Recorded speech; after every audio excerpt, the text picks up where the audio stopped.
네, 반갑습니다.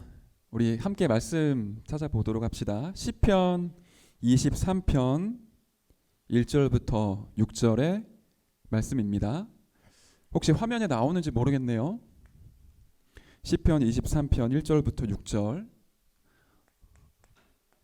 오늘 함께 나눌 말씀의 제목은 파수꾼 청년의 인생 여정이라는 제목으로 같이 말씀 나누도록 합시다.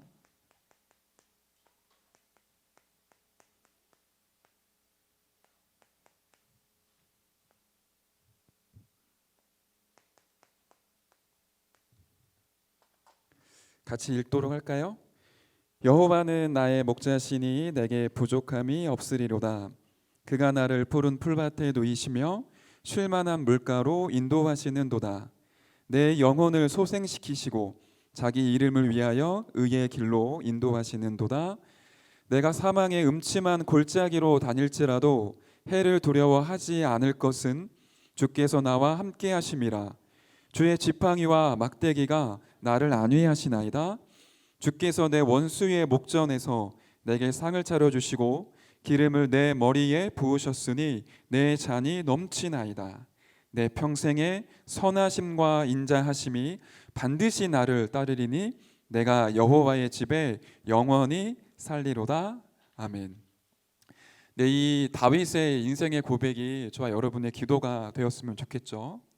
지난주에 메시지 서론 기억나십니까? 하나님이 저와 여러분을 이 시대에 전도자로 부르셨다. 그리스도의 제자, 다락방 전도운동의 다음 세대를 이끌어갈 세계복음화의 주역으로 우리가 부름 받았다라는 부분들 함께 나눴었고요. 혹시 여러분 이 말씀 아십니까? 이사야 59장 21절의 말씀이요. 제 개인적으로 인생의 언약으로 붙잡고 있는 말씀이에요. 이렇게 이사야 선지자가 하나님의 말씀을 받아서 고백을 합니다.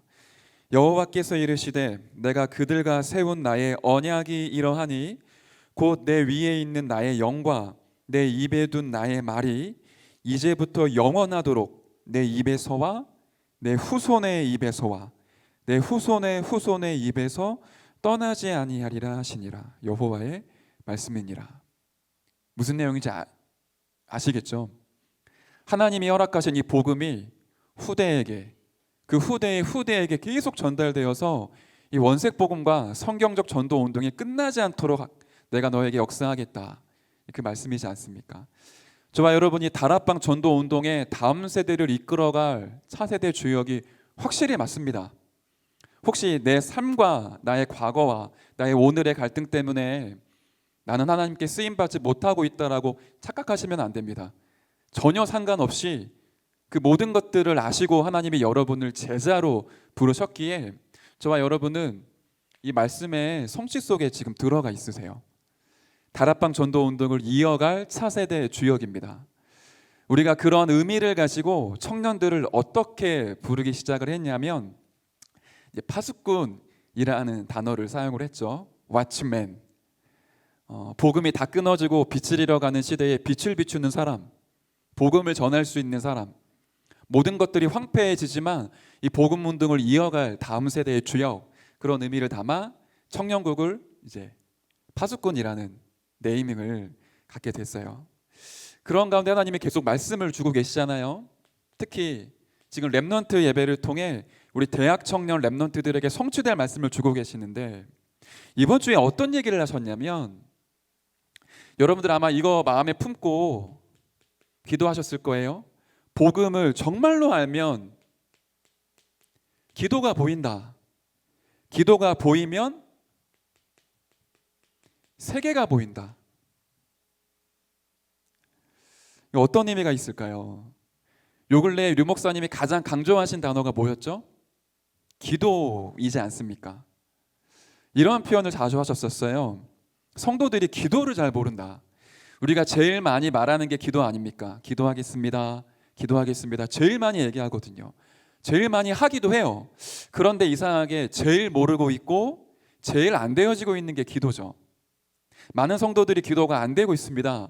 거기에 대한 이유와 원인을 나의 체질, 나의 약한 의지, 나의 삶의 구멍, 이런 부분들로 생각을 하겠지만 전도자는 뭐라고 얘기를 하냐면 복음을 진짜 알면 기도가 보인다. 그 말은 기도가 안 된다라는 건 지금 뭐가 안 된다라는 거죠? 복음을 모른다라는 거잖아요. 그러니까 세계가 안 보이지.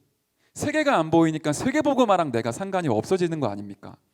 세계복음화의 주역으로 와 있는데 복음을 놓치고 있고, 복음을 놓치니까 기도가 안 되고, 기도가 안 되니까 세계가 보이지 않아요. 237 나라가 가슴에 담기지 않죠. 237 나라 5천 종족 복음화가 내 삶과 아무런 상관이 없는 것만 같은 그런 상태 속에 우리가 빠져 있게 되죠. 그래서 이번 주에 이런 말씀 주셨잖아요. 복음 진짜 알면 기도가 보인다. 저는 한 주 동안 계속 고민하고 기도했던 게 이거 한 가지예요. 하나님, 복음을 정말로 아는 게 뭡니까? 기도가 보인다라는 게 무엇입니까? 기도가 보이면 세계가 보인다라고 메시지를 주셨는데 제가 이 속에 진짜로 있는 게 맞습니까? 그런 질문을 계속 하게 되더라고요. 우리가 말씀 따라가는 제자 아닙니까? 전도자의 그 말 한마디 한마디가 땅에 떨어지지 않고 성취가 되죠. 그러면 그 말 한마디 한마디에 이유를 찾고 하나님의 계획을 찾아야 되겠죠. 그래서 오늘 서론을 이렇게 시작을 하려고 해요. 우리가 복음 너무 잘 알고 있죠? 여러분들 혹시 성경책 창세기부터 요한계시록까지 복음이라는 단어를 한번 찾아보신 적이 있으신가요? 요즘에 어플 되게 좋더라고요. 성경 어플 조금 좋은 거는 단어 하나만 검색을 딱 해도 이게 목록이 쫙 나와요. 복음이라는 단어를 한번 쳐보세요. 그럼 나오겠죠. 성경 속에 이 복음이라는 그 의미를 가장 잘 전달했던 인물이 한 명 있습니다. 아마 여러분들이 예상하실 텐데 바울이었죠. 복음에 대해서 가장 진하게, 가장 선명하게 하나님의 말씀을 그대로 전달한 사람이 바울이었었어요. 그 바울이 그 복음에 대한 자기가 가지고 있었던 모든 비밀들을 14권의 서신서에 다 털어놨지만 그 중에서도 특히 이 로마서에 굉장히 많은 복음의 비밀들을 기록해 놓았죠. 그 로마서 1장을 보시면 복음이 무엇인지 얘기를 하고 있습니다. 한번 여러분들이 성경을 보실래요? 로마서 1장 2절부터 4절이죠. 이렇게 얘기를 합니다. 시작을 이 복음은 하나님이 선지자를 통하여 그의 아들에 관하여 성경에 미리 약속하신 것이라. 그의 아들에 관하여 말하면 육신으로는 다윗의 혈통에서 나셨고 성결의 영으로는 죽은 자들 가운데서 부활하사 능력으로 하나님의 아들로 선포되셨으니 곧 우리 주 예수 그리스도시니라. 종지부를 딱 찍는 거죠. 복음이 무엇이냐? 우리 주 예수 그리스도가 복음이다. 그럴 수밖에 없었던 이유를 로마서 1장부터 시작해서 쭉 나열을 합니다. 2장, 3장 계속 나열을 해요. 그리고 마지막 장 로마서 16장에 뭐라고 얘기를 하죠? 25절에 나의 복음과 결론을 내린 거죠. 1장 2절에는 이 복음은으로부터 시작을 해서 16장 25절에 나의 복음과 나의 전도함은 영세전부터 감추어졌다가 지금 나타나신 바 됐고 세세 무궁토록 있을 것이다. 복음의 진수를 정말 누렸던 자의 고백이죠. 저와 여러분이 이렇게 하나님의 은혜 속에 복음이 무엇인지를 알게 됐습니다. 여러분들이 혹시 주변에 직장생활 하시는 여러분 주변에 기독교인 동료들이 있으면 붙잡고 물어보세요. 넌 복음이 뭐라고 생각을 하냐? 너는 기도를 어떻게 하고 있냐? 너의 삶의 이유와 목적이 뭐냐? 그러면 하나님이 왜 전도를 명령하셨냐? 거의 다 희미할 거예요. 그런데 감사하게도 하나님의 은혜 가운데 저와 여러분이 복음이 무엇인지 듣고 알게 됐잖아요. 진짜 예수가 그리스도구나. 그 말에는 많은 메시지들이 포함되어져 있는 거죠. 복음을 깨달았다라는 건 여기에 대한 답이 나기 시작을 하는 거잖아요. 내가 왜 이 과거의 상처 속에 머물러 있는지가 해석이 되지. 그렇죠? 우리 집안에 와 있는 문제, 이게 부모님의 불화, 별거, 이혼, 이게 지금 부모님 탓이 아니었구나. 이게 지금 영적인 문제인데 아담과 하와로부터 시작된 이 문제가 끊임없이 밀려오다가 이 부모님과의 만남 속에 지금 터진 거구나. 근데 거기에 상처받은 나 자신, 그걸로 통해 나올 수밖에 없는 우울증, 조울증, 공황장애, 이 근본 문제가 사단의 문제고 죄의 문제고 하나님을 떠나 있는 인간의 상태, 지옥의 문제가 맞구나. 성경이 말하고 있는 창세기 3장의 문제가 모든 인간의 근본 문제가 확실히 맞구나. 이걸 우리가 알게 되죠. 그러고 나니까 답이 하나밖에 없어요. 철학으로도 안 돼요. 선행으로도 안 돼요. 돈 많이 벌고 진하게 사랑한다고 하는데 그걸로는 해결이 안 되는 거예요. 봉사도 하고 종교생활도 열심히 해보고 나름대로 공부도 열심히 해보는데 그것으로는 영적인 문제가 치유되고 해결되지가 않죠. 그거 가지고는 인간이 갖고 있는 내면의 깊은 상처가 치유되어지지 않아요. 그래서 하나님은 한계를 열어주셨죠. 그리스도를 보내주셨습니다. 그 그리스도에게 인간이 가지고 있는 모든 저주와 재앙과 고통을 다 짊어지게 하시고 십자가에 못 박혀 피 흘려 죽으시게 하시면서 인간이 가지고 있는 모든 고통, 아픔, 슬픔, 정신 문제, 영적 문제, 육신 문제, 가정 문제, 경제 문제, 가난과 실패, 집착과 중독, 그 모든 것들을 십자가에서 단번에 영원히 완전히 해결하셨죠. 이게 진짜로 믿어질 때 내가 살아나게 되잖아요. 내 안에 이 생명이 들어온 거죠. 예수가 누구인지를 알고 그 그리스도 대신 예수님을 내 인생의 주인이자 구주로 영접하게 되니까 부활하사 지금도 살아계시는 그 하나님이 내 속에 성령으로 내주하시고 나와 함께 하시고 내 인생을 인도하시죠. 이걸 알았던 바울이 이렇게 얘기를 합니다. 착한 일을 시작하신 이가 그리스도 예수의 날까지 이루어 가시는데 우리 안에 자기의 소원을 두고 행하고 계시죠. 그리고는 신랄하게 이렇게까지 얘기합니다. 너희는 하나님의 성전인 것과 하나님의 성령이 너희 안에 계시는 걸 알지 못하느냐? 그 말은 분명히 성령이 함께 하시는데 모르고 있으니까, 못 누리고 있으니까 이 얘기를 한 거잖아요. 예수님을 그리스도로 영접한 저와 여러분에게 성령이 함께 하시며 인도하시기 시작하죠. 그러니까 보이는 게 있어요. 우리 가문이 영적으로 보이죠.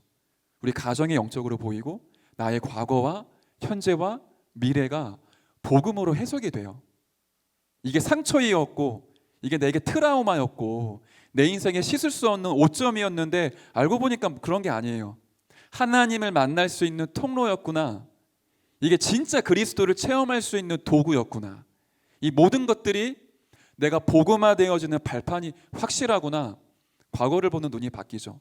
오늘의 갈등과 오늘의 문제 속에 하나님의 계획이 있다는 게 보여지게 돼요.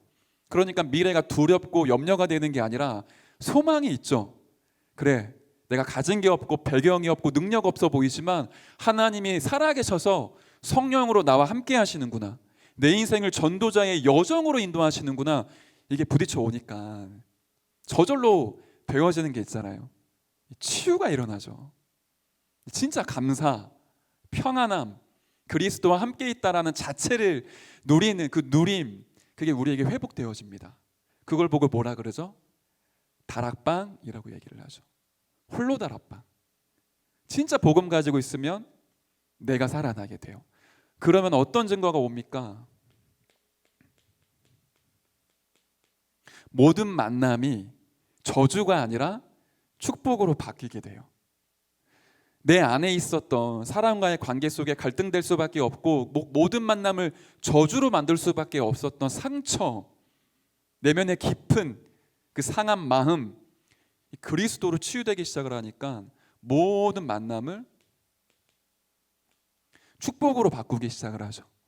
내가 살아나고 다른 사람들을 살리는데 하나님께 내가 쓰임받게 돼요. 여기에 여러분들이 증인이지 않으십니까? 여러분들의 친구, 누나, 동생, 부모님을 두고 기도하다가 그들에게 복음 증거하고 그들이 예수님을 영접하면 교회로 안내해서 그들이 신앙생활할 수 있도록 돕고요. 드러나는 문제 가운데 하나님의 인도를 받고 치유받을 수 있도록 말씀 사역하고 계시잖아요. 우리가 이런 길을 지금 걸어왔던 겁니다. 모든 만남을 축복으로 만드는 것 팀사역이죠. 시너지가 나고 사람을 살려요. 사역을 하게 되면 일을 하는 게 아니라 사람과 함께 은혜를 누리고 사람을 살리고 사람을 돕는 데 쓰임받게 되죠. 많은 사람들이 나에게 상처를 준다고 해도 상관이 없어져요. 내가 인기를 얻고 명예를 얻고 사람들에게 뭔가 인정받기를 원하는 게 아니라 그리스도 안에 있으니까, 그리스도로 충분하니까 다른 사람을 돕게 되죠. 그게 어디까지 올라갑니까? 우리가 신앙생활 할 때 그런 문제들이 오거든요. 신앙생활 잘하고 헌신도 잘하고 직분도 잘 맡고 사역도 잘하는데 어느 날 숨은 문제가 막 드러나는 겁니다. 다른 사람들에게 얘기할 수 없는. 그러다가 폭삭 주저앉아 교회를 떠나는 경우도 많아요. 복음을 알면 어떻게 되죠? 내 안에 숨겨져 왔었던 쓴 뿌리들, 이 불신앙의 쓴 뿌리들이 이렇게 남아있던 거구나. 하나님이 이걸 치유하시기 위해 나에게 이걸 알게 하셨구나. 그러면서 무너져 있었던 내 삶에 많은 병들었던 부분들이 드러나기도 하고 치유되어지기 시작을 합니다. 그러면서 나를 하나님이 어떻게 만들어 가시죠? 오직 복음밖에 없구나 라는 부분들을 아는 제자로 만들어 가시면서 나의 삶과 숨겨져 있는 많은 영적 문제, 정신 문제, 육신 문제, 삶의 문제들을 하나씩 치유하기 시작을 해요. 그래서 여러분들이 혹시 저분은 진짜 사역도 잘하고 진짜 다락방도 잘 뛰었는데 왜 저런 문제에 걸려 넘어져 있나, 그런 것들을 보시게 된다면 그 남의 얘기가 아닙니다. 나의 얘기예요. 내게도 그런 문제가 있습니다. 시간표가 되면 하나님이 그걸 드러내시고 복음의 성령의 검으로 하나하나 치유하시면서 복음이 아니라 오직 복음의 사람으로 만들어 가세요. 그래서 교역자들은 그런 문제들이 하나씩 있으시더라고요. 부교육자 시절 자체가 좀 어렵고 힘들잖아요. 가정에 문제가 올 때도 있고요. 자식에게 문제가 올 때도 있고요. 경제적으로 문제가 올 때도 있고요. 그런 것들이 힘들다 어렵다가 아니라 그걸 통해 그리스도를 오직으로 붙잡게 하시더라고요. 여러분이 전도자가 맞다면, 여러분이 진짜 다락방 운동을 이끌어갈 다음 세대의 주역이 맞다면 그런 시간표가 올 수 있습니다. 그때 스스로 정죄하거나 당황하지 마시고 하나님 앞에 나를 세우시면 돼요. 그럴 수밖에 없었구나.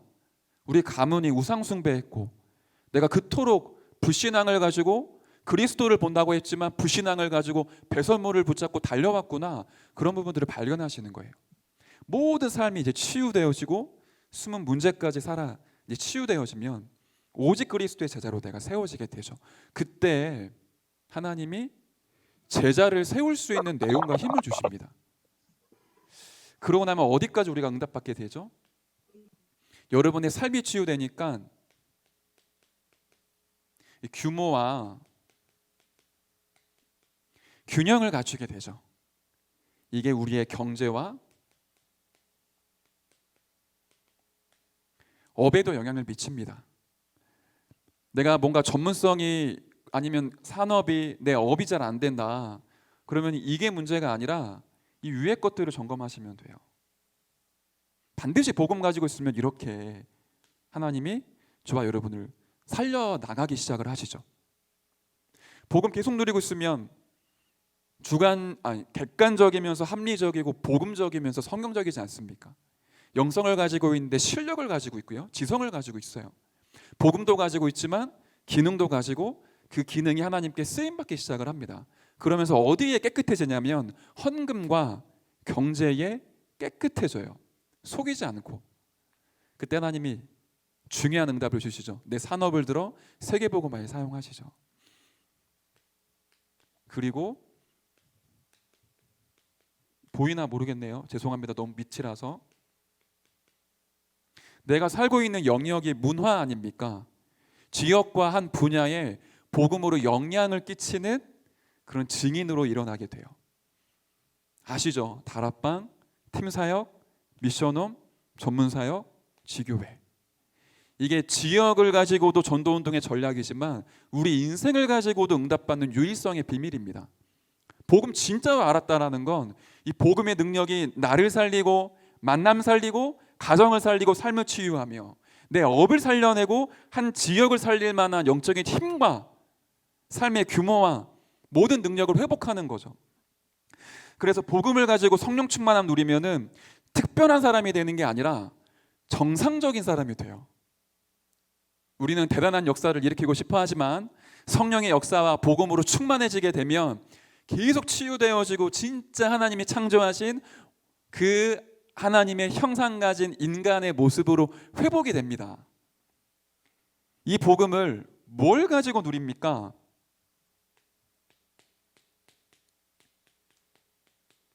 기도로 전부 다 누리는 거죠. 시편 23편 1절부터 6절이잖아요. 오늘 핵심의 류 목사님이 이렇게 얘기하시더라고요. 기도가 뭡니까? 내가 주를 향하여, 그리고 주께서 나를 향하여. 같은 거죠. 방향은 다르지만 내가 주님을 향하고 주님이 나를 향하는 것. 다윗이 가지고 있었어요. 이 복음의 비밀을 계속 누리는데 기도를 가지고 누린 거죠. 여러분과 제가 기도를 가지고 모든 걸 풀어내야 됩니다. 문제도 기도로, 응답도 기도로, 만남도 기도로, 복음 누림도 기도를 가지고 풀어내야 돼요. 그러니까 중요한 누림들이 다윗에게 있었잖아요. 오늘 본문을 보시면 하나님을, 여호와를 나의 목자 삼았죠.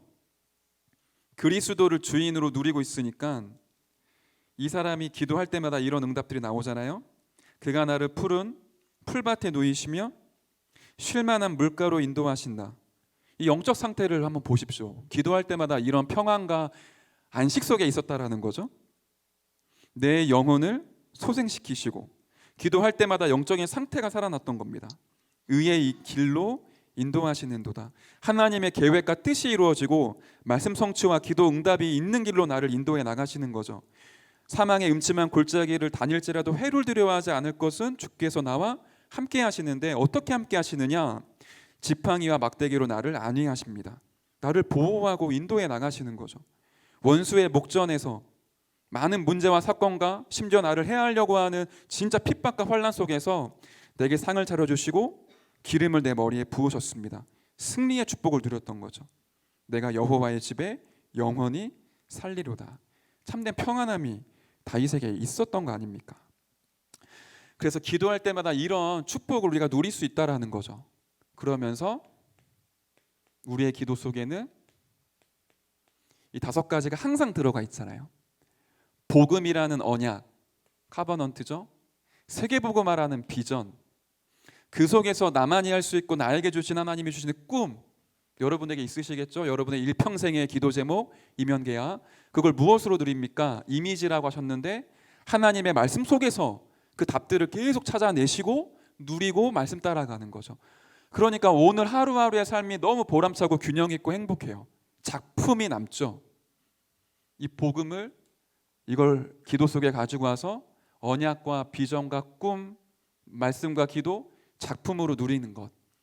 다윗이 이런 단어는 안 썼을 거예요. 다윗이 사용한 단어는 이런 거잖아요. 목자, 푸른 초장, 쉴만한 물가, 의의 길. 그렇지만 영적 원리는 똑같습니다.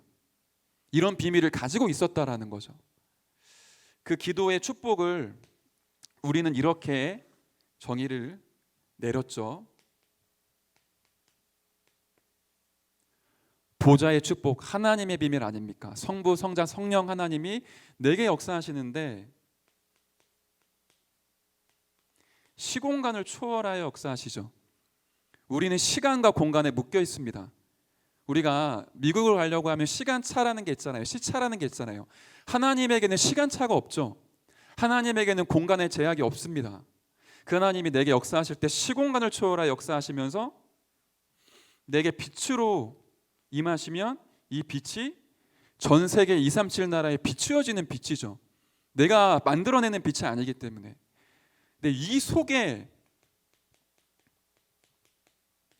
하나님의 형상을 가진 나, 생명이 있는 나의 영혼, 여기에 담기게 되니까 잃어버린 에덴 동산의 축복을 다 누리게 되죠. 이게 기도라고 하셨죠. 이 기도가 안 되어지는 이유가 뭡니까? 보좌의 축복만 누리면 되는데 끊임없이 다른 거를 우리가 추구하죠. 그 다른 거라는 건 하나님이 아닌 나 중심으로 살아가고요. 이걸 누가 공격을 하느냐? 사단이 끊임없이 공격하는 거죠. 참된 기도는 다른 것, 틀린 것 내려놓고 사단이 무릎 꿇게 만드는 이 세 가지 초월 속에 들어가는 게 참된 기도죠. 이 축복을 가지고 누리고 가니까 바울에게 죄송합니다. 이런 축복을 가지고 가니까 다윗에게 인생의 여정에 나타나게 됩니다. 그래서 오늘 말씀의 가장 중요한 핵심은 기도로 복음 회복하고 기도를 가지고 복음을 누리시고 기도 속에서 인생의 여정을 걸어가라. 청년들은 사실은 시급합니다. 거의 마지막 기회예요. 여러분들은 곧 중직자가 될 거고 결혼하고 아들 키우고 딸 키우고 이러면 사실은 내 시간이 없어요. 기도라는 축복을 청년의 때에 완성하셔야 여러분들이 자녀를 양육하고 교회 안에 중직자로 서셨을 때 흔들리지 않습니다. 어떤 면에서는 마지막 시간표예요. 또 어느 의미에서 마지막 시간표죠? 각인 전쟁에서 마지막 시간표입니다. 다윗이 목동으로 있었을 때 복음이 완전히 각인되는 그 응답을 누렸던 거죠. 지금 여러분의 상황이 비슷할 거예요. 사회생활의 시작점, 돈도 없고 배경도 없고 아직 안정되는 것도 없는 뭔가 모르게 내 상태와 내 미래가 불안해 보이는 그런 시간표. 다윗이 그 시간표를 복음을 가지고 각인시켰던 거죠. 지금 그런 상황과 현실 속에 있으면 흔들리지 마시고 이렇게 결론 내리시면 됩니다. 복음을 각인하는 굉장히 중요한 시간표구나. 내가 지금 당장 응답받고 뭔가 잘 되는 게 중요한 게 아니라 계속해서 보이지 않게 내 속에, 내 영혼에 복음을 각인하는 거다. 다윗이 그 시간표를 풍성하게 누렸습니다. 말씀의 능력을 각인했죠. 시편을 읽어보면 다윗이 얼마나 말씀에 사로잡혀 있는지가 티가 나요.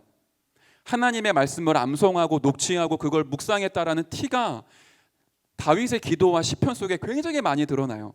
그 말은 다윗이 어려서부터 말씀을 사모했었고 그 말씀을 실제로 체험하는 그 비밀을 가지고 있었다라는 거죠. 지금 저와 여러분들은 수많은 예배를 드리고 있습니다. 말씀 붙잡는 거예요. 말씀을 각인할 수 있도록. 기도의 능력 가지고 있었죠. 이 말씀을 가지고 묵상하는 힘이 다윗에게 있었죠. 그리고는 그 감사와 감격을 찬양으로 표현을 했습니다. 영적 세계를 알고 있었고 영적인 힘을 누리고 있었죠. 시편 103편 20절 22절에 보니까 천사의 활동을 기록해 놓았어요. 그 정도로 영적 세계를 깊이 보고 있었고 누리고 있었다라는 거잖아요. 이걸 우리에게 각인하는 겁니다. 그리고 그 목동 시절에 기능에 대한 응답을 받았어요. 모든 거품들을 제거하고. 지금이 저와 여러분이 이 시간표라는 거죠. 하나님은 그런 다윗에게 왕이 될 수 있는 달란트를 허락하십니다. 양을 기르는 자에서 백성을 기르는 자로. 그러면 저와 여러분이 지금 그 직장, 그 시간표, 그 현장에 있다라는 건 하나님이 이거를 저 여러분에게 각인시키고자 하는 계획이지 않겠습니까? 지금 당장 응답이 없어도 괜찮아요. 지금 당장 손에 쥐어지는 물질이 없어도 오히려 좋아요. 우리는 계속 말씀과 기도와 찬양 속에, 예배 속에, 묵상 속에 계속 들어가는데 알고 보니까 그 시간표가 왕 앞에 나를 세우는 시간표, 왕이 될 그릇을 갖추는 시간표, 그 누가 와도 흔들리지 않고 복음을 증거할 수 있는 완벽한 증인으로 세워지는 유일한 시간표다. 그러면 감사하죠. 힘들다라고 느낄 수 있습니다. 여러분 때가 20대, 30대 넘어갈 때가 쉽지 않거든요. 취업도 어렵고 직장생활은 더 어렵고 인간관계 너무 어렵고 개인적인 정신 문제 너무 힘들고 그렇습니다. 힘들죠. 근데 힘들다라고 보는 게 아니라 이 시간표로 봐야 돼요. 복음을 각인할 수 있는 하나님이 내게 허락하신 유일한 시간표이다. 그래, 내가 다른 것에 집중하는 게 아니라, 다른 것을 바라보는 게 아니라 나는 말씀과 기도와 찬양 속에서 복음에 집중하고 세계복음화를 위한 전문성 기르고 있겠다. 모든 사람 품을 수 있는 그릇 준비하겠다. 하나님 반드시 여러분을 쓰실 겁니다. 그런 다윗을 하나님이 인도에 나가시죠. 응답이 올 줄 알았어요. 여러 가지 사건들이 생겼죠. 그 사건을 통해 하나님은 더 깊은 뿌리를 내리게 하시죠. 골리앗을 만나요. 이 복음과 기능을 가지고 완전히 꺾고 승리하게 하시죠. 그러면 응답이 이제 올 때쯤이 됐는데 오히려 그때부터 도망자가 되고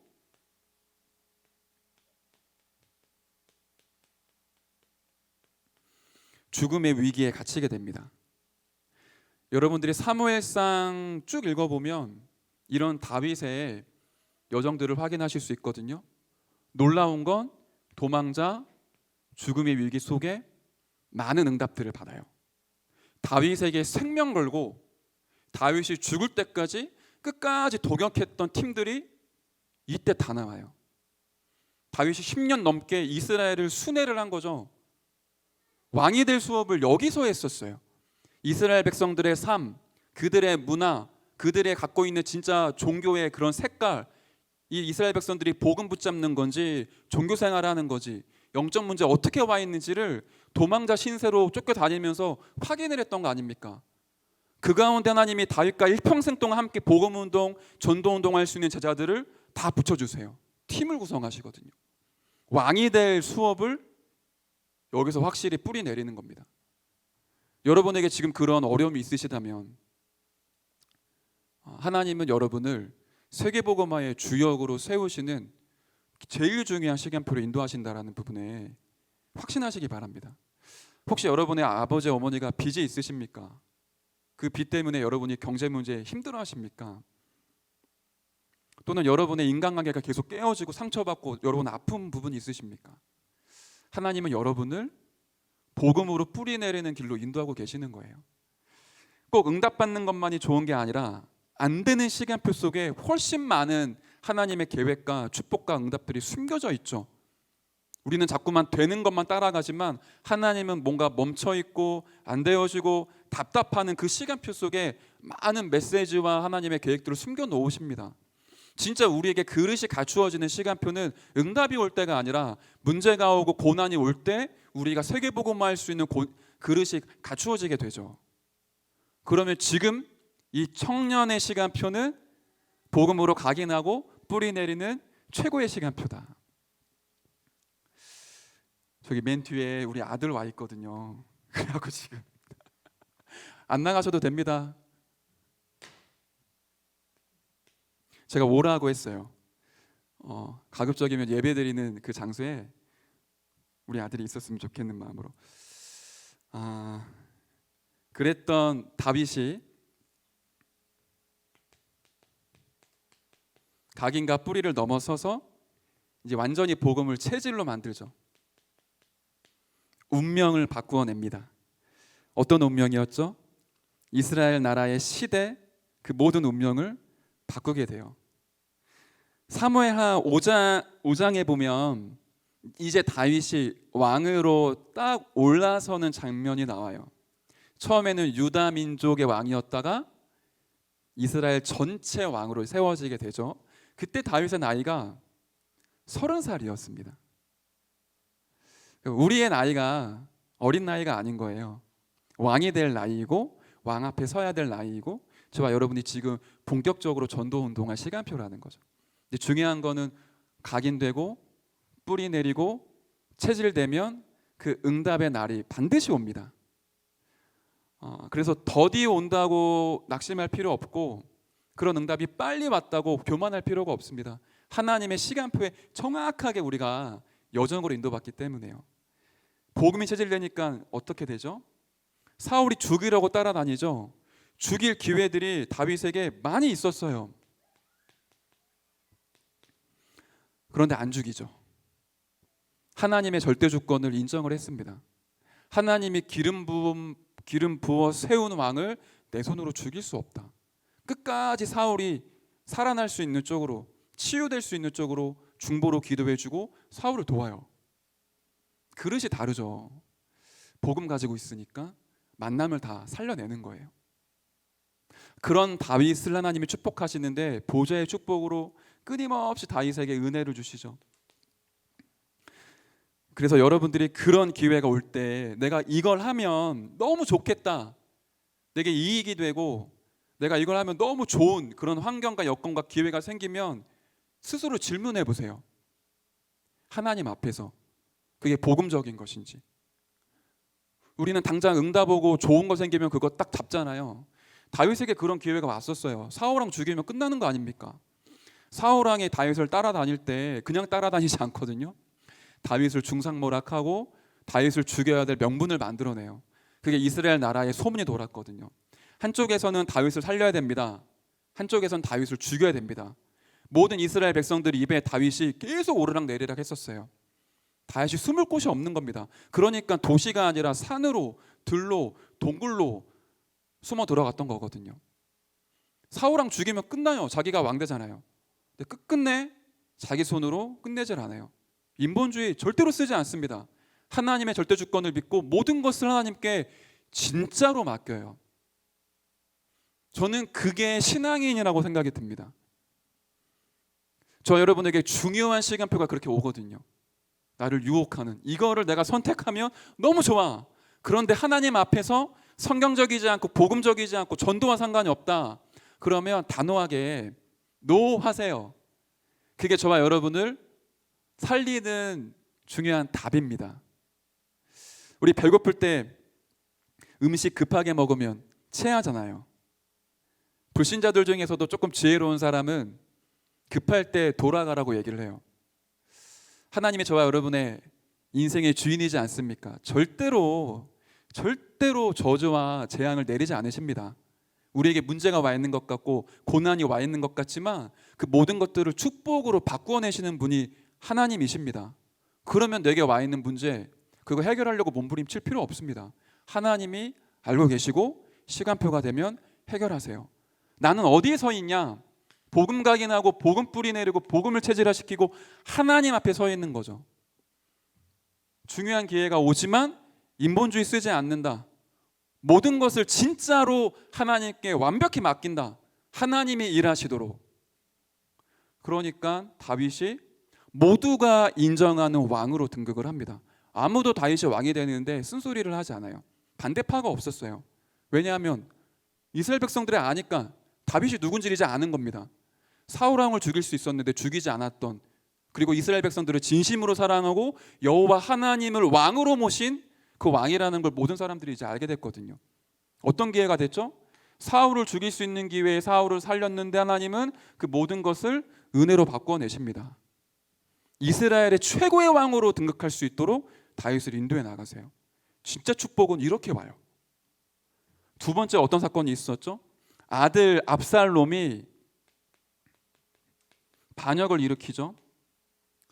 안 죽여요. 죽일 수 있는데 일부러 도망가면서 신하들에게 얘기합니다.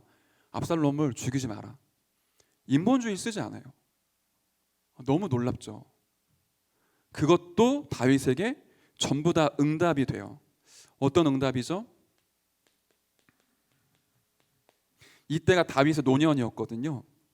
부인이 많았습니다. 10명의 부인이 있었어요. 아들은 몇 명이었겠습니까? 그들 중에 누구를 왕으로 세워야 됩니까?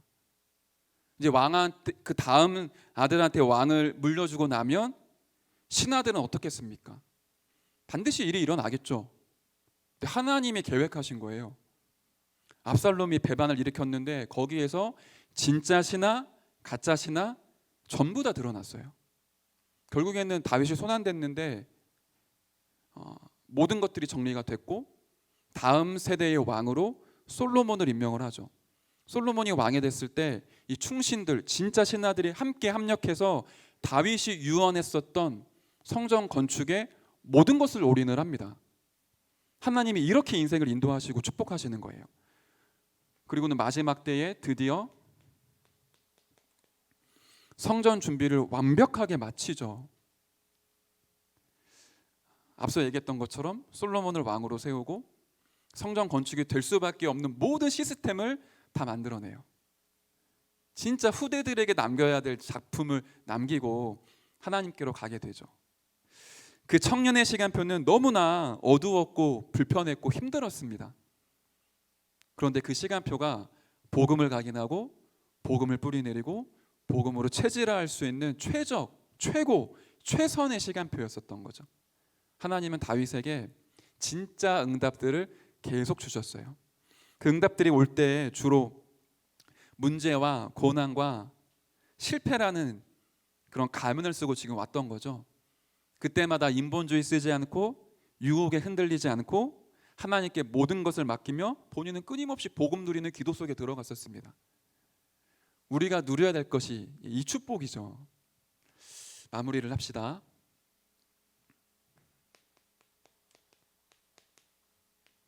기도로 모든 것을 풀어가야 됩니다. 앞에 얘기했던 것처럼 복음 진짜 알면 전부 다 응답으로 바뀌어요. 엊그저께 양육을 이제 하는데 어떤 우리 청년이랑 그 친구가 전도사님은 상처 없으십니까? 미운 사람 없습니까? 이제 이런 질문과 대화가 오갔어요. 제가 상처 진짜 많은 사람이었거든요. 특히 아버지에 대한 상처가 너무 커서 제가 이런 말을 하면 안 되지만 아버지가 너무 미웠어요. 제 속에 분노가 가득 차 있었던 겁니다.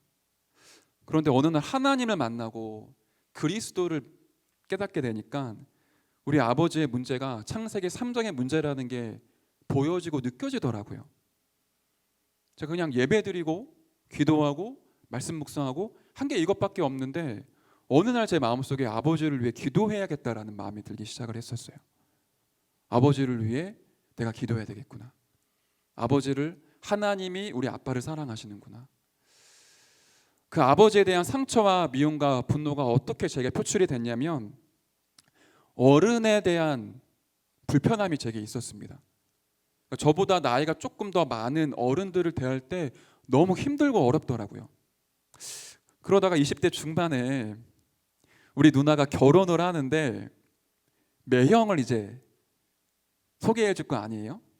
상견례하는 날짜가 다가오면서 우리 집에 매형이 될 사람이 방문을 했고 아버지와 어머니와 저와 누나와 매형 같이 식사를 하는데 아버지가 우리 매형을 너무 힘들게 하는 거라. 그 자리에서 제가 그걸 목격하고 나서 와, 나중에 나 결혼할 때 장인어른한테 내가 어떻게 해야 되지? 막 이런 질문과 고민들이 생길 정도로 그렇게 되더라고요. 시간이 많이 흐른 거죠. 제가 이제 결혼을 하게 됐는데 복음이 참 능력이 있다라고 생각이 들어요. 저는 지금 장인어른 진짜 좋아하거든요.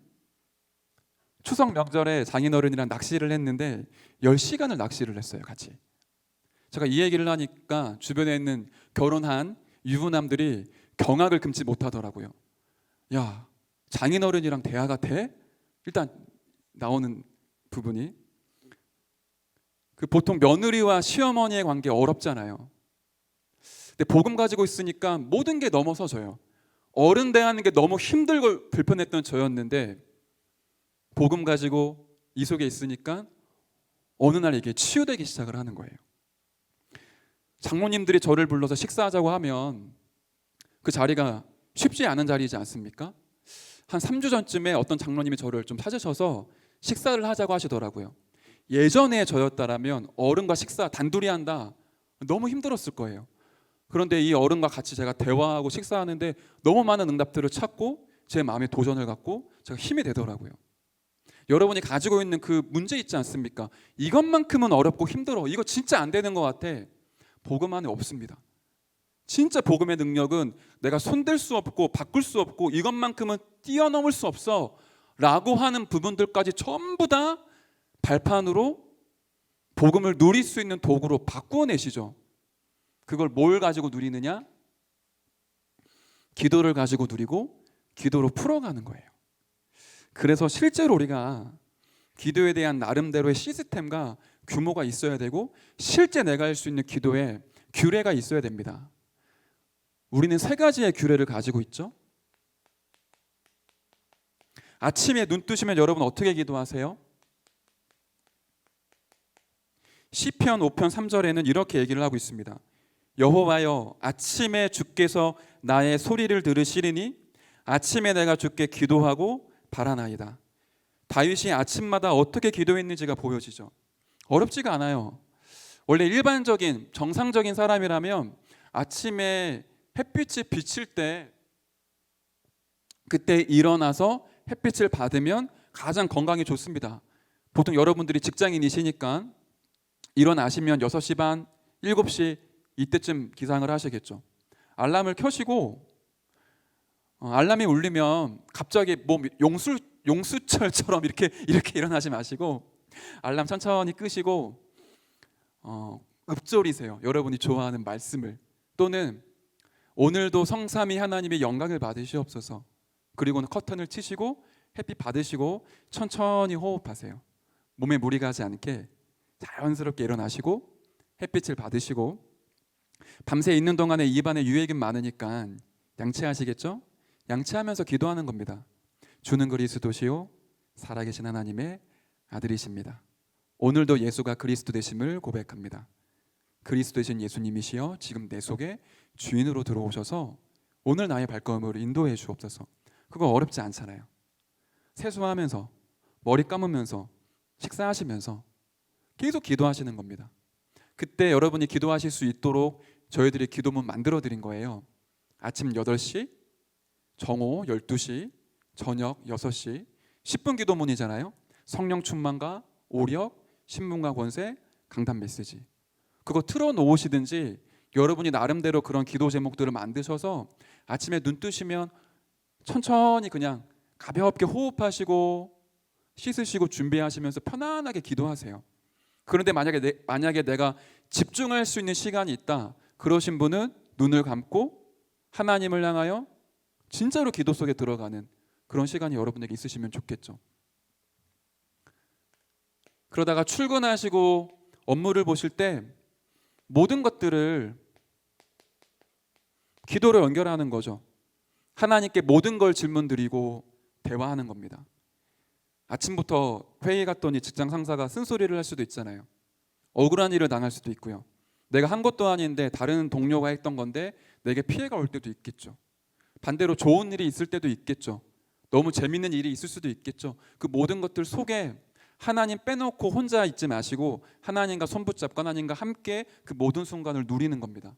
문제도 기도로, 응답도 기도로, 좋은 것도 기도로. 그러다가 점심시간이 되시면 모든 걸 멈추는 나만의 정지하는 스탑하는 시간을 만들어 보세요. 1분이라도 괜찮으니까. 나도 모르는 사이에 회사 들어가면 정신 없잖아요. 밀린 업무, 클라이언트의 요구, 많은 사람들과의 말과 만남 너무 많잖아요. 정신없이 뛰다가 점심시간에 딱 1분만 모든 걸 스탑하고 하나님을 향해 고개를 드는 겁니다. 오직 여호와를 앙망하는 자에게 새 힘을 주시겠다고 약속하신 주님, 지금 나에게 달려도 걸어도 곤비치 않고 피곤치 않는 영육간의 새 힘을 이 시간 공급하여 주옵소서. 사람들의 말과 환경과 이 여건에 속지 않고 나는 오늘도 복음에 집중하며 복음을 누리고 복음적인 업무를 하게 하옵소서. 그거 기도하는데 1분 안 걸리잖아요. 그리고는 여러분이 퇴근하시고 집에 오시면 뭐 지교회를 하신다, 다락방을 하신다, 사역이 있으시겠죠. 모든 것들을 마치고 밤이 되시면 본격적으로 우리가 기도 속으로 들어가야겠죠. 시편 17편 3절에 보니까 주께서 밤에 내게 오시어 나를 감찰하셨으나 흠을 찾지 못하셨사오니, 그러니까 하나님 앞에서 나를 한번 하루에 모든 걸 마무리하고 정리를 한 거죠. 하나님 앞에서 내가 어떻게 오늘 살아왔는지. 내가 결심하고 입으로 범죄하지 아니하리이다. 기도를 가지고 중요한 결단을 밤마다 했던 겁니다. 이때 다음 날 있을 메시지, 현장 메시지, 기도서점의 메시지를 영상을 녹취하시거나 그 녹취본을 읽으시거나, 아니면 여러분들이 성경을 읽으시는 분들은 성경 말씀을 읽으시거나 나름대로 말씀에 집중하는 시간을 갖는 겁니다. 그리고 하루의 일과를 돌아보시고 내일 있을 스케줄들을 기도 속에서 돌아보시는 거죠. 저는 주로 혼자 샤워할 때 그걸 많이 해요.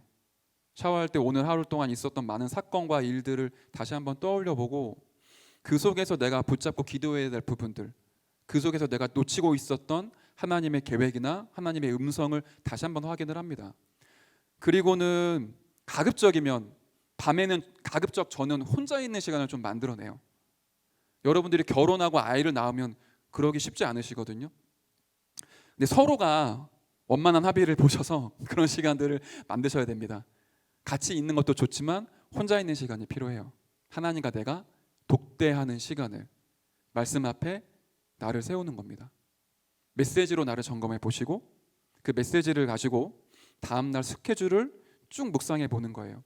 9시에 어떤 업무가 있고 11시에 누구를 만나고 12시에 누구와 식사를 하고 퇴근하고 나면 누구를 만나고 내가 지구에는 어디로 가고 사역을 어떻게 하고, 이 모든 여정 속에 하나님의 말씀이 원동력이 돼서 내 삶을 이끌어갈 수 있도록 말씀 속에서 하나님의 나를 인도하실 그 계획, 그걸 이제 찾아내는 거죠. 그리고는 그 현장을 두고는 매일 밤 기도하는 겁니다. 여러분들이 기도하고 있는 대상자들이 있으시잖아요. 부모님 또는 내 주위 동료, 내가 품고 있는 내 그 렘넌트, 내가 만약에 고등부 교사다 그러면 그 렘넌트들이 있으실 거고, 내가 청년국에서 지교회 사역자다, 여러분 지교회의 중요한 성도, 청년, 렘넌트들이 있겠죠. 밤마다 그들의 이름을 부르며 기도하는 겁니다. 그리고는 마지막에 천천히 호흡을 하면서 주무시는 거죠. 아침에 일어나자마자, 눈 뜨자마자 30분, 눈 감고 자기 전에 30분, 점심시간에 나를 멈추는 1분의 시간.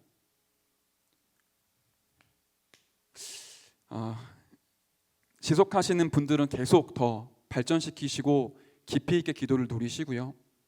다 했는데 내가 기도만 지금 안 하고 있다, 다시 하시면 됩니다. 기도 속에서 모든 복음을 누리는 그 은혜 있으시길 바랍니다. 우리 합심으로 기도하도록 합시다. 다윗의 인생 여정을 함께 돌아봤는데요, 하나님, 이 청년의 시간표가 복음을 각인하고 뿌리 내리고 완전히 체질화해서 문제도 응답도 언약의 여정이자 응답의 과정으로 누릴 수 있도록 힘을 공급해 주옵소서. 복음의 능력으로 나를 살려주시고 모든 만남을 치유해 주시며 나의 삶과 가정, 경제와 산업이 살아나 내 일평생 동안 사람 살리고 지역 살리고 교회를 살리는 전도자로 세워주시옵소서. 우리 함께 합심으로 이 시간 기도하는 시간 갖겠습니다. 살아계신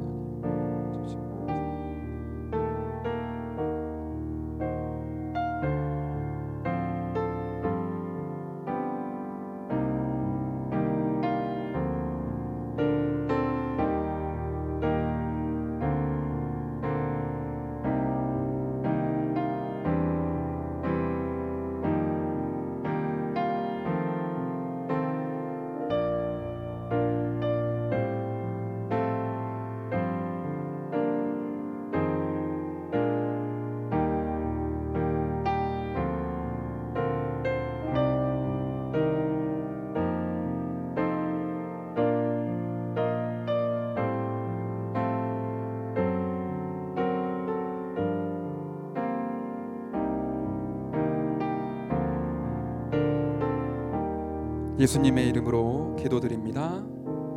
아멘. 우리 준비하신 예물 하나님께 드리도록 합시다. 남은 자 렘넌트 찬양하시면서 하나님께 예물 드리겠습니다.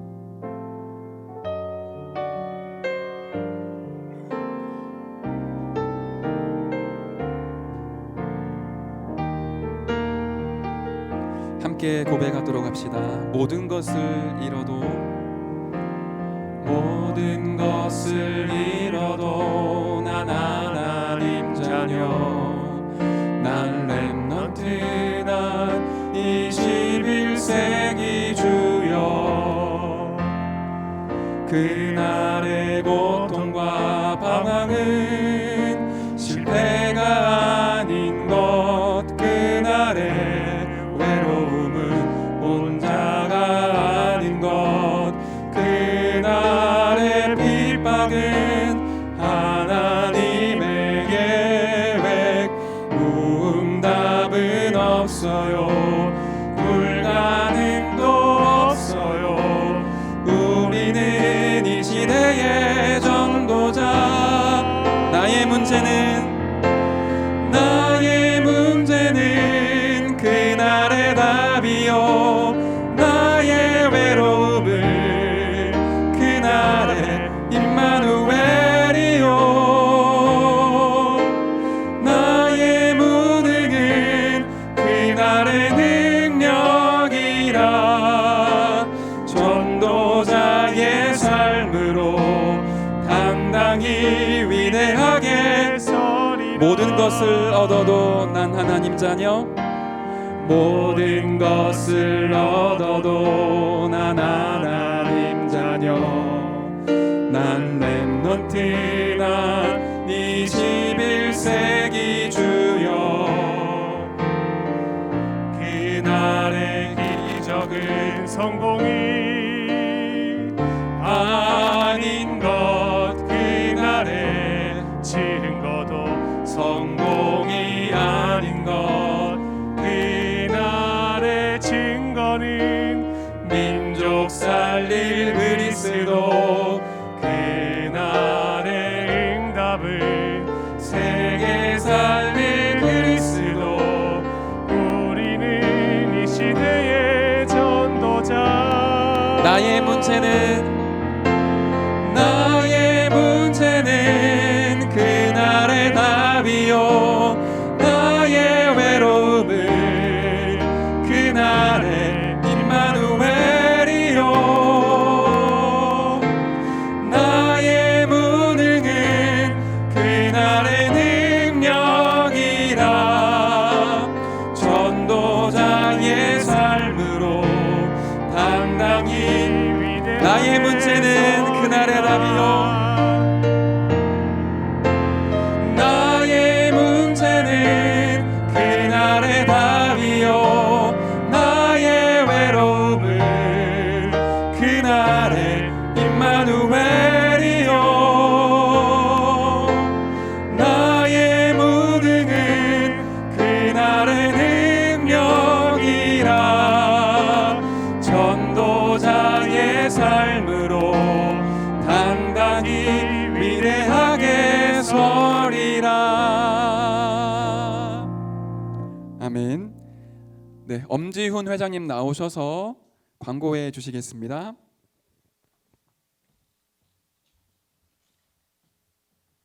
네, 청년국 예배에 나오신 여러분들을 환영합니다. 바뀐 정부 지침이 지금 시행 중입니다. 그에 따라서 청년국 예배 인원도 조정이 되고요. 지금까지는 저희가 이곳에 10%인 30명만 예배 신청을 받았었는데, 저희가 지금은 따로 인원수 제한을 두지 않고 있습니다. 그래서 저희가 너무 정부 지침에 따라 수용 인원을 초과하는 인원들이 오게 될 때 저희가 따로 광고를 드릴 테니, 예배 오시고 싶으신 분들은 자유롭게 오셔서 교회 들어오실 때 처음 앞에 입구에 있는 바코드만 정확하게 찍어주시면 감사하겠습니다. 청년국 예배는 그렇고요. 주일 예배는 똑같이 공지사항 오는 걸 보시고 신청을 하셔야 됩니다. 청년국 예배만 그렇습니다. 그리고 중요하게 두 번째 광고를 드리겠습니다. 보통 교통 차량이 저희가 이제 교회 주일 예배 오실 때 차량이 제공되지 않았었는데요. 돌아오는 주일부터는 차량 운행에 대한 시간표가 나와서 광고를 드리도록 하겠습니다. 수요 예배 그리고 금요 예배는 저희 청년들이 오전 시간엔 잘 오실 수 있는 시간은 아닌지라 간단하게 저희 화면에 나오는 표를 보고 확인을 부탁을 드리고요. 그래도 간략하게 말씀드리면, 수요일 오전 예배 오시는 분들을 위해서 장지역 3번 출구, 모란역 5번 출구에서 차량이 운행됩니다. 시간은 각 장지역에서 10시에 출발하여서 모란역에서 10시 10분에 타고요. 금요일 예배 시간, 저녁 시간에는 장지역 똑같은 장지역 3번 출구, 그 다음에 모란역 5번 출구고요. 동일 시간은 저녁 7시에 장지역에서 먼저 셔틀을 타고 모란역에서 7시 10분에 이어서 되게 되었습니다. 그리고 주일 예배입니다. 올 때 갈 때 차량 시간표가 각각 자세하게 있습니다. 잘 참고를 하셨으면 좋겠고요. 장지역에서 그 다음에 두 번 두 번의 시간이 있습니다. 먼저 똑같이 3번 출구에서 45인승 버스가 한 대 9시 30분에 출발하고 9시 50분에 이렇게 두 번 운행이 있습니다. 모란역에서는 버스가 아닌 저희 교회 25인승 승합 버스, 작은 버스 한 대랑 승합차 한 대가 오전 9시 30분에 한 번 있습니다. 그리고 돌아가실 때도 저희가 버스가 준비가 되어 있는데요. 모란역을 다 경유해서 장지까지 가는 버스입니다. 일부 예배만 가시는 분들은 오후 12시 20분에 타시면 되고요. 45인승 버스 2대, 그 다음에 25인승 버스 하나, 승합차 한 대가 주차장, 제일 아래에 있는 주차장에서 출발하게 됩니다. 그리고 2부 예배까지 마치신 분들도 동일하게 제일 교회에 들어오시면서 처음 보이시는 주차장에 버스가 준비가 되어 있으니 타시면 됩니다. 그리고 각 교구별에서 운행하는 셔틀버스의 운행 안내는 교회 인터넷 사이트 237bus.kr 들어가셔서 확인하시던지 저희 서울교회 앱을 통해서 확인할 수 있다고 하니 잘 참고하셔서 이제 위드 코로나 시대에 교회 오실 때 그동안은 지인차나 개인적으로 버스를 이용해서 멀리 시간을 많이 쓰셨는데 교회에서 제공되는 셔틀버스를 통해서 오시면 좋겠습니다. 네, 이상으로 광고 마치고 전도사님께서 헌금기도와 주기도문으로 예배 마치도록 하겠습니다. 하나님 감사드립니다.